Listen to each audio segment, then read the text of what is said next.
AITA for breaking up with my fiancé because I was asked to leave his son's wedding.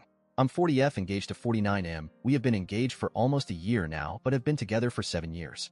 The reasons why we haven't been engaged sooner is that we live in different countries. We both have kids from previous marriages. I have one child, 18F, going to her second year in college, and he has 2 kids, 22F and 20M. I didn't want to uproot my daughter and take her away from her life and friends, and for him moving to my country meant that he won't be around his kids growing up.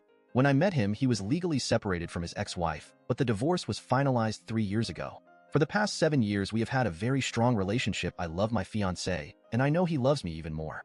We would visit regularly, and he usually stayed for extended periods over the summer. He has been my best friend for the last 7 years. Last year, my daughter decided to go to college in a European country. His daughter got engaged and moved to a different state, and his son, while still living with him, proposed to his GF and planned their wedding to be this summer. Last summer, we talked about finally getting together, and we both decided that I will be moving to his country. And for me, it was the leap of faith to leave everything behind and be with him somewhere where I don't know anyone or anything, but he was worth it.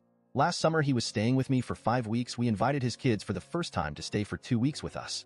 I did my best to make them feel welcome, basically did nothing other than entertaining them. There were few things didn't set well with me, but I didn't share with my fiancé. His DL had made some few rude comments. She came across as a controlling person, and the son was a bit of a pushover, but it wasn't any of my business anyway. During their visit, his son and Dill invited me to their wedding this summer, and I accepted their invite just out of courtesy tbh. Between then and now, I have asked my fiancé multiple times to confirm the invitation with the bride and groom, and I told him that there are no reasons for them to feel obligated to invite me, as I understand that it can be awkward for other family members, especially the ex-wife.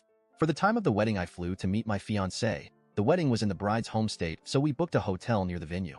On the day of the wedding, I was so nervous about the reception, showing up to an event where I know no one other than my fiancé's close friend. I understood that my fiancé, as the father of the groom, will have responsibilities that would probably keep him busy. After the ceremony, we went to the reception. I was seated on the same table as my fiancé's friend. I haven't left the table, as it was discussed beforehand between myself and my fiancé that any introductions to the extended family will be arranged after the wedding as a separate occasion. It had started to catch my attention that my fiancé was having a conversation with his ex-wife on the side. Then his son and Dill joined the conversation for a couple of minutes before returning to their table. My fiancé came to me asking to talk outside, where he said that emotions are running high and people are just stressed, and he thinks it's wiser if I got back to the hotel. I didn't understand at first. I even asked why he decided that we should leave this early, and he said that his friend is driving me back and he will follow after a while. And that's when I actually realized I was being asked to leave. He said that the bride thinks my presence is taking a lot of attention, and his ex-wife, who knew I was invited, suddenly felt she can't handle me attending her son's wedding. I asked, what did I do wrong? I haven't even left the table where I was seated. I wasn't arguing with him wanting to stay at the wedding, because at this point there was nothing that would make me go back inside. I just wanted to understand. My fiancé was actually in tears at this point, asking me to understand the difficult situation he is in, and I told him to go back inside as I was disgusted looking at him. His friend came out, asked my fiancé to go back inside, and he took me to the hotel, where I asked him to wait in the lobby for me as I was packing my things to move to a different hotel. After the wedding, my fiancé called me, and I agreed to meet him, just to tell him that we were done and I'm going back home the next day. He was very emotional, asking me to stay and to try to work things out, but I was so angry for being humiliated and for him not standing up for me. I did leave the next day, and it was the most miserable flight I have ever taken. Few days after, my fiancé was at my door. I let him in, and we did talk. He begged me for another chance, saying he would do anything. I was still angry, but I had it in me to tell him that I will think about it. Next morning, I sat him down and I told him that I was willing to give our relationship another chance, but I have certain conditions, and he immediately said he would do anything. My first condition was that he will be the one moving to my country, and that his son and Dill will never be welcome in my home again. He can contact them and visit as much as he wants, but not in my home or in presence. He told he was expecting my first condition, but the second one seems very cruel, and he is heartbroken that I want to punish him in such way, and I should be more forgiving towards the kids as they are just so young.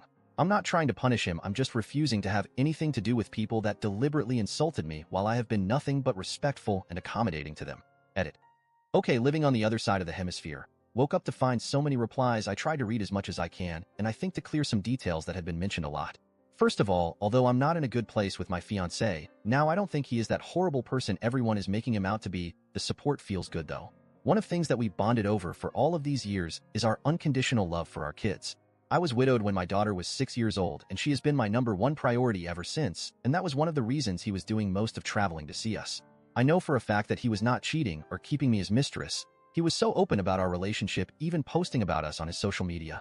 The reason to why the divorce was delayed for years, even after separation, was to my understanding had to do with keeping the ex-wife on his medical insurance, as she was having a series of surgical procedures.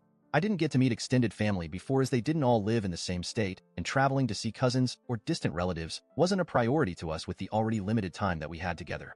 There was one smart observation in the replies that I have read, and maybe it was an important detail to explain why I stood out in the wedding. I'm of a different ethnicity than most, if not all, of the people that was in the wedding.